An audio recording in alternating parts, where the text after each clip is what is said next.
डोंबिवलीमधील P Savalaram क्रीडा संकुलाच्या भूमिपूजन सोहळ्यावेळी भाजपचे प्रदेशाध्यक्ष रवींद्र चव्हाण आणि शिवसेनेचे खासदार श्रीकांत शिंदे यांच्यामध्ये कलगीतुरा पाहायला मिळाला।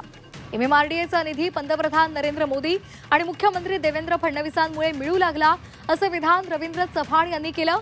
तर चव्हाणांनंतर भाषण करायला आलेल्या श्रीकांत शिंदेंनी उपमुख्यमंत्री एकनाथ शिंदे यांच्यामुळे निधी आला असं विधान केलं। त्याच वेळेला बाप तो बाप असतो। 2.5 वर्षात एकनाथ शिंदेंनी भरपूर विकास कामं केली आहेत असं विधान उद्योग मंत्री उदय सामंत यांनी केलं। एकंदरीत या सरकारी कार्यक्रमात आगामी महापालिका निवडणुकीच्या पार्श्वभूमीवर सरकारमधील या दोन घटक पक्षांमध्येच श्रेयवादाची रस्सीखेच पाहायला मिळाली।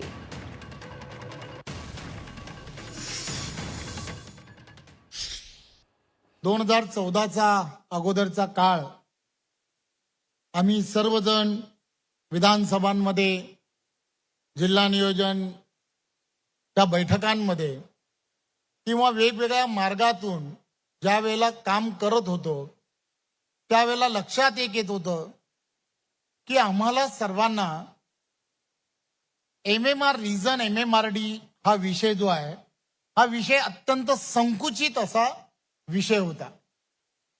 आम्हाला आठवत होतं की एमएमआरडीचा निधी हा आम्हाला मिळतच नाही। मग कदाचित आम्हाला या सगळ्या गोष्टीसाठी त्यावेळेच्या काळामध्ये कोर्टात जावं लागेल की काय अशी सगळ्यांची परिस्थिती होती। परंतु हा सगळा बदल देशाचे पंतप्रधान नरेंद्र मोदीजींच्या नेतृत्वामध्ये आणि 2014च्या नंतरचा जो काळ होता आदरणीय देवेंद्रजी त्यावेळेला मुख्यमंत्री म्हणून महायुतीचे झाले आणि एक एमएमआर रिजन मध्ये एमएमआरडीचा निधी हा पूर्णच्या पूर्ण ठाणे जिल्ह्यामधील असणाऱ्या विविध योजनांसाठी मिळाला पाहिजे याची खऱ्या अर्थाने सुरुवात ही त्यावेळच्या काळामध्ये झाली।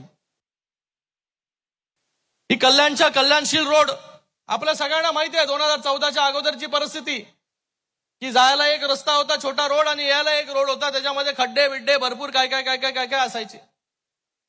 मग नंतर शिंदे साहेब जे एमएसआरडीसी मिनिस्टर झाले नंतर हा रस्ता जो आहे तो एमएसआरडीसी ला हस्तांतरित केला आणि नंतर मग या रस्त्याला लागणारा निधी जो आहे शिंदे साहेबांनी दिला आणि रस्ता जो आहे 6 पदरीकरण झाला।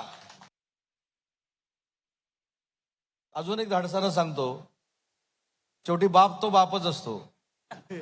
शिंदे साहेबांनी 2.5 वर्षात जे महाराष्ट्रामध्ये विकासाची कामं केलीत आमच्या मतदारसंघामध्ये देखील ती देखील आम्ही आमच्या कारकिर्दीमध्ये कधीही बघितलेली नव्हती। तुम्ही तुमच्या स्किलवर तुमच्या ताकदीवर ही विकास कामं आणलीत, परंतु महायुतीच्या प्रत्येक आमदाराला स्वतःच्या ताकदीवर राजकीय उभं करण्याचं काम जर 2.5 वर्षामध्ये कोणी केलं असेल तर ते देखील एकनाथ शिंदे साहेबांनी केलंय हे देखील जाहीरपणाने इथं मला सांगितलं पाहिजे।